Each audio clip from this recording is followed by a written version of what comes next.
Coming for you. Yeah, boy. Like your cut, G.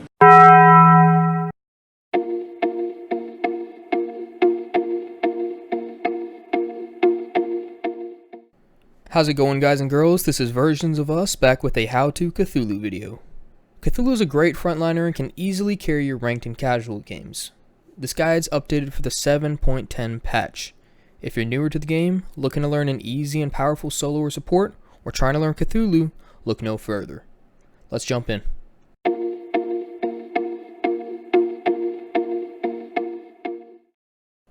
Cthulhu's played mainly out of solo lane and occasionally as a support. While he can do okay as a support, he's one of the top solo laners in the game right now due to his tankiness, his safety, his damage, and his dive potential. Let's take a look at Cthulhu's abilities. Cthulhu's passive is called Prey on Fear.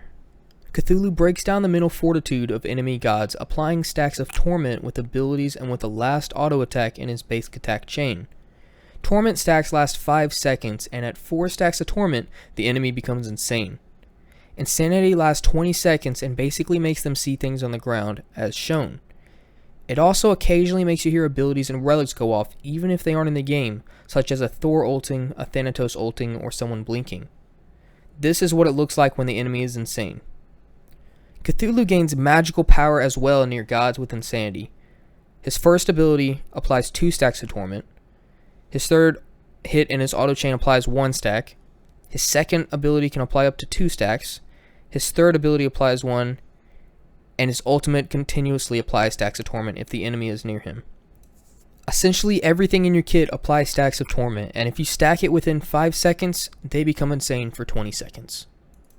Let's talk about Cthulhu's first ability called Sanity Break. Cthulhu deals damage in a cone, reducing the attack speed of enemy gods. Enemies hit by this ability also do reduced damage to Cthulhu for 6 seconds. We'll talk about this in just a second. The ability applies 1 stack of Torment to enemies hit, or 2 stacks if they're facing Cthulhu. Now let's look at this little passive thing in the bottom left of the screen. It starts at 20% at every game, and every time you fear somebody off of the 1, it goes up by 0.5% up to a maximum of 30%. You will rarely, if ever, hit 30%. What percentage you're at determines the amount of damage mitigation received for those 6 seconds after hitting somebody with your 1. So every time you hit somebody with your 1, they're going to do a lot less damage to you for 6 seconds. And the percentage less damage they do is determined by the number of times you feared somebody in that match. Cthulhu's second ability is called the Mire. Cthulhu creates a portal which drops Mire onto the ground. The ability grows in size the longer it's channeled and damages 2 times. The first hit applies a slow of 10%, and the enemies hit by the second are rooted for 1 second. Enemies do not have to be hit by the slow to be rooted. Each hit applies 1 stack of Torment, and this ability lowers in cooldown as you upgrade it. Cthulhu's third ability is called Rushing Terror. Cthulhu creates 2 projectiles at his side and dashes forward, damaging, stunning, and knocking away enemies hit. The ability applies 1 stack of Torment. The projectiles at his side travel slower but farther, and the enemy can take damage from both Cthulhu and the projectiles if you aim this ability correctly. Remember, this ability is a knockback. Keep this in mind if you're trying to push away gods from your team or maybe push enemies out of position. Another thing about this ability is Cthulhu is knockback immune while dashing, meaning he can dash through abilities such as Nike, Barrier Formation, or dash to avoid the CC of abilities such as Geb Shockwave or Sylvanas Wrath of Terra. Another tip on Cthulhu's 3 is that it can interrupt channeled abilities such as Guan Yu Talos Assault, as seen on screen. Alright, let's get into Cthulhu's ultimate, which is by far his most intricate ability. His ultimate is called Descend into Madness. Cthulhu gains size and an extra 30% of his max health, along with a new set of abilities, and is CC immune for the duration of this ability. Enemies near Cthulhu also gain Torment, and if they're facing him, they gain it at an increased speed. Enemies also deal less damage to Cthulhu in his ult, determined by that percent on Sanity Break, aka that passive thing that we talked about earlier. Cthulhu's first new ability in his ultimate is called Sever, and it makes him swipe the ground in a rectangle area. The projectiles damage enemies and reduce their protections by 3% up to 5 times. This is Cthulhu's version of a basic attack in his ultimate. It can be used by basic attacking or by pressing 1, and it costs no mana and only has a 1 second cooldown. His second ability in his ultimate is called Devastate. Cthulhu throws an ability at the ground, which knocks enemies up in the area. This ability, unlike his one, has a cooldown of 5 seconds and it does cost mana. His third ability in his ultimate is called Transfuse, and when he presses his third ability, he does an AoE damage to all enemies in the area. Allies in the range are healed, gain movement speed, and power. The closer enemies are to Cthulhu when he presses the ability, the more damage they take. This ability damages Cthulhu for 6% of his maximum health. However, when Cthulhu is under 20% health, the ability does not harm Cthulhu. In this situation though, allies only take 50% of the effects that they should. This ability, like the ultimate second ability, has a 6-second cooldown and it does cost mana. The interesting thing about these abilities in the ultimate is that they have cooldowns, but their cooldown is affected by the cooldown that you build. Therefore, on a 5-second ability like Devastate, with 40% cooldown, you can actually use the ability every 3 seconds.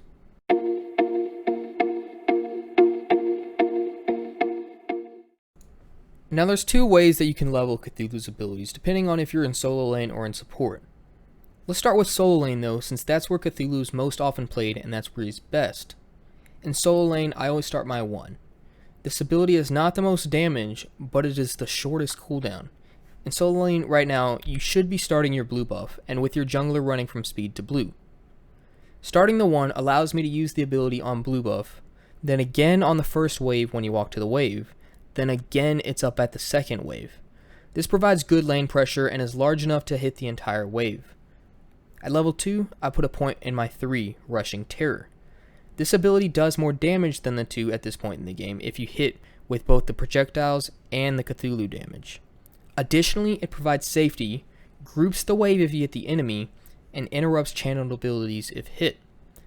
At level 3, I put a point in my 2. At level 4, I put a point in my 1. And at level 5, finally, my ultimate. After this, my leveling priority is typically the 1, then the ultimate when possible, since the ultimate's abilities go up in damage depending on the level of the ultimate. Then the 2, since it reduces in cooldown on the ability every level. And then finally the 3. Alright, now let's dig into that support role. Now please, let me disclose that Cthulhu can support, and you may not be trolling by playing him on support. However, I've talked to multiple high-level players, pro players, and folks in the community, and the widely considered opinion is that Cthulhu is not a great support. He does a lot of damage, and he can heal his team, etc., but his CC is not often used as peel, and it is difficult to use it as such. But it is great setup, great teamfight disruption, and does a lot of damage, which is why he's so good out of solo lane. Nonetheless, I know someone's going to click this video looking for a how to play Cthulhu support, so it's my job to teach you the best way you can do that. Starting at level 1, I put a point in the 3. I don't use this ability on purple buff, due to its 16-second cooldown. Now I run to the back of the enemy wave and dash towards your wave. That's from the enemy archer minions towards your wave, as you can see on screen now. This disrupts the enemy lane clear, damages enemies. It's a great ability for safety, and is your only form of instant peel for your ADC due to its knockback. At level 2, I put a point in the 2. This ability is good damage for the wave and is large enough to usually hit the enemies as well as the wave, and more importantly it's good setup and can also be used as peel if needed. At level 3, I put a point in my 1, and at level 4 another point in my 1, then finally at level 5 of course the ultimate. Alright, now let's look at the rest of the game and how you should level your abilities. Now let's look at the 2 and the 3 and the crowd control on the abilities as you level it. You're going to notice something. You're going to notice that the crowd control intensity doesn't go up as you level the abilities. This means that the 2 doesn't increase in root duration, slow, intensity, or in time, and the 3 does nothing but increase in damage as you level it. Due to this, the best leveling priority is maxing the 1 first due to its large amount of damage on a short cooldown. Then the ultimate when available, then the 2 due to the lower cooldown as you rank it up, and then finally the 3. I like to mention that I use instant cast on nearly all abilities in Smite, but specifically all of Cthulhu's abilities. They are not hard to aim, and once you get comfortable with them, they're very smooth on instant cast. For other Cthulhu videos or other god guides, please look at my YouTube channel. I upload daily and will try to pump one of these god guides out every Friday.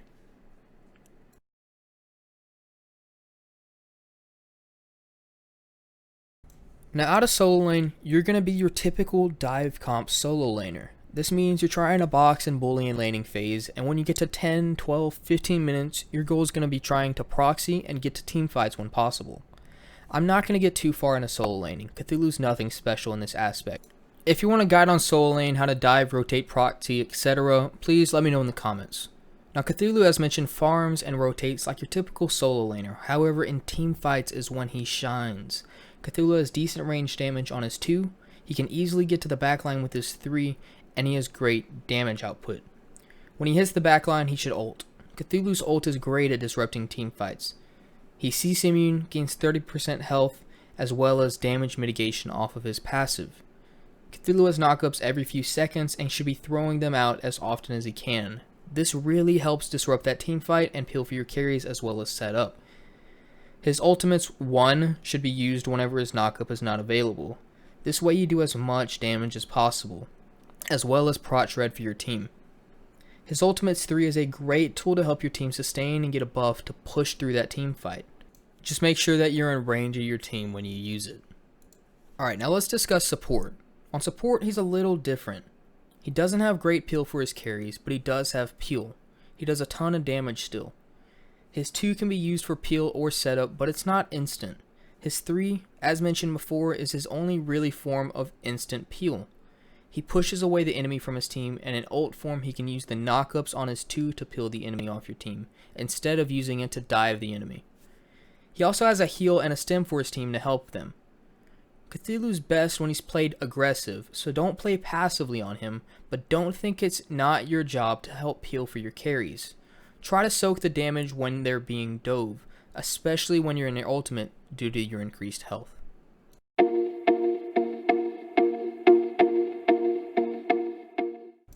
The hardest thing on Cthulhu is to stack his passive on his 1. On support it's extremely difficult, but at a solo lane it's somewhat doable. If the enemy solo laner is trying to fight you, take the fight if at all possible. If you're not poked or threatened by death or anything, try to trade with them. Even if you lose the trade-off, you're probably able to stack that passive. Now just try to sustain back up and clear lane and then back off. A good combo to use to stack the passive is shown on screen now.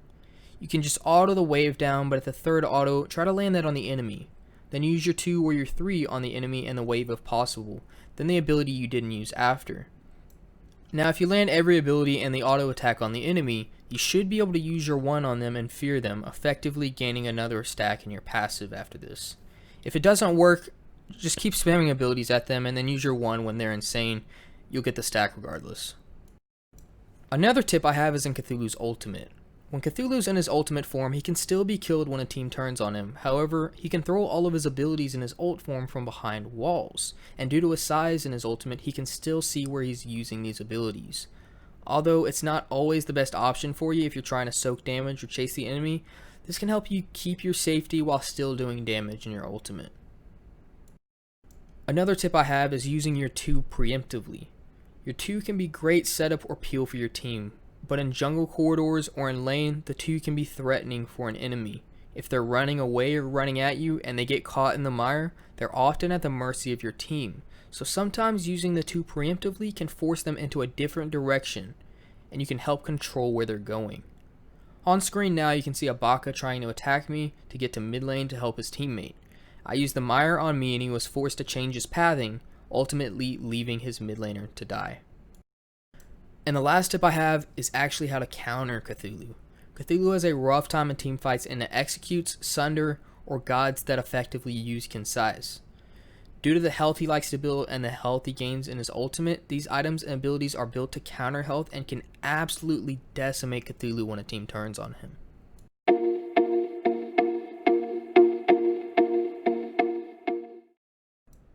Alright, now let's get into builds. Now as far as builds go, solo lane and support builds have the most variety out of builds because they have the most counter building required. However, I'm going to try to steer you in the right direction. Let's start with solo lane. As a solo laner, I always start Warrior's Blessing, Health Chalice, and 4 multi potions with TP as my relic. I always rush boots. With an enemy jungler and solo laner with the same damage class, this means that if both are physical or both are magical, then I rush boots, and then when I back, I either get Genji's Guard or Breastplate, depending on the enemy damage type. After this, I get Stone of Gaia. Even if the enemy does not have reliable knockups, the passive and health are great for Cthulhu. Remember, in his ultimate, he gains 30% health, so the health stats and the sustain are awesome for him. Now let's talk about if I'm into, say, a physical jungler and a magical solo laner, or vice versa. In this situation, I typically go cooldown boots into Stone of Gaia, then I follow that with either a breastplate or a Genji's guard, depending on the damage type of the enemy solo laner. After this, you can mix and match items depending on what you need. Let me just explain a few items that are good on him, and you can choose your own build going into it. Some good items to use at this point in the build can be an Aura Anti-Heal item, Contagion or Pestilence depending on the defense type you need. Oni Hunter's Garb can be useful on Cthulhu due to its percent mitigation. Talisman of Energy can be useful for your team. It gives you some prots and health, and it gives your team a little attack speed, movement speed, and some MP5. Mantle of Discord is a great item for Cthulhu due to the fact that it has prots, it peels enemies off of you, and gives you some cooldown. Ethereal Staff can be good if you want a hybrid item. Cthulhu can proc the passive of it very easily with this 2 from range. Another great hybrid item is Void Stone. It reduces the enemy's magical protections and gives you some prots, health, and power. If you need some physical defense into auto attackers, a Spectral Armor can be useful into crit, or Hide of the Nemean if you have a lot of protections built to absorb some auto attacks. When you start sieging or defending sieges, I sometimes go a Gauntlet of Thebes out of solo lane. Now this item can be sometimes very hard to build out of solo lane, but when you're grouping and you're pushing or defending, your carry is going to be clearing the lanes, and then when the item is finally stacked, you're going to really like the prots and the health it gives you, and your team is going to be able to use it as well. Last item, I sometimes go a flat penetration item, and this is going to give you a lot of damage specifically to squishies. Either a Divine Ruin for some anti-heal, a Spear of Desolation for a little cooldown, or Spear of the Magus for a little extra damage. Now an example of a typical solo lane build that I would build is on screen right now. This is something that, like I said, is going to vary game to game, and it's never going to be the same. So take these items with a grain of salt, mix and match these as you see fit, and hopefully this is able to help you in your games. For relics out of solo lane, I always go TP as my first relic. This helps you not miss any farm and helps you bully the lane, and if somebody's split pushing, you can teleport to wherever they're split pushing and defend that. For my other relics, I either go Thorns, Shell, Ankh, or Frenzy typically. Thorns is great for when a team or carry turns on you. It's going to return damage back to them and help you win a trade. Shell is great for your team if you can't quite utilize Thorns or if they're going to run away, you know that, such as a Heim TP as soon as you Thorns and ult. A Frenzy can be really good to give you a little extra damage, or an Ankh if they have a heavy healing comp. Please remember that on Cthulhu, you cannot pop relics in your ultimate, so when you're ulting, you're going to want to pop your relics before then so that you can get them off in a team fight. Alright, now let's get into some support builds. On support, I always start Guardian's Blessing, Boots 1, 4 health pots, and then Hog. Now the reason you start this instead of tier 1 Gauntlet of Thebes is that this gives you 2 more health pots than the Gauntlet of Thebes and lets you rush boots, which boots are much more important for the cooldown, the rotations necessary, and the movement speed. Now after this item, I like to go a Stone of Binding. Stone of Binding is a really cheap item that gives you some really good stats, and then Cthulhu, as we know, has a lot of crowd control, so almost everything that he does is going to proc the passive off this, and it's going to give you a little more damage as well as your carries. At this point in the build, I typically like to get an aura protection item for the team, whether it's a Gauntlet of Thebes if they're split down the middle for physical and magical damage, a Sovereignty if they have a lot of physical damage, or Heartward Amulet if they have a lot of magical damage. This is the point in the build where builds kind of differ and change depending on what you need. I'm going to throw another couple items on screen and you can mix and match as you see fit. Now, a Relic Dagger is a really solid item that's going to give your relics a 30-second less cooldown, and these are going to help your team fights swing in your favor. An Emperor's Armor can be really good if you're sieging or defending sieges. A Talisman of Energy can be good, as mentioned earlier, helps your team a little bit in the team fights. Ethereal Staff if you want some of a hybrid item. He can again proc it very easily on his 2. A Void Stone can be very good, especially if you have magical carries as a good hybrid item. A Mantle of Discord is really good on Cthulhu support. That crowd control that it gives is going to help you and your team, and then the procs and the cooldown are really nice for Cthulhu. Now, as I did for solo lane, I'm going to throw an example of a decent support build on screen now that I might use in a game. As mentioned before, the build's going to vary. Just mix and match these as you see fit, and hopefully you can find something that works. Now let's get into relics for Cthulhu support. I almost always start Shell on Cthulhu support, and it's going to help you at all points in the game. Frenzy can be really good for objective shred, Sprint to engage or disengage, Ankh if they're very heavy on healing, or Thorn sometimes has value too on Cthulhu support. You'll just have to feel out the match and see what you need. I typically, as mentioned, always start Shell, and then you can kind of go from there. Alright folks, I think we're going to call it there. I hope this guide was helpful for all those watching. I genuinely like Cthulhu, and I think he's a really great solo laner in the current meta. He offers a lot for his team. If you appreciated this, please leave a like, consider subscribing. If you have thoughts on who you care to see next as a guide, leave it in the comments. I stream a few nights a week on Twitch, so please feel free to visit me or join our Discord. Have a great day folks, and we'll see you next time.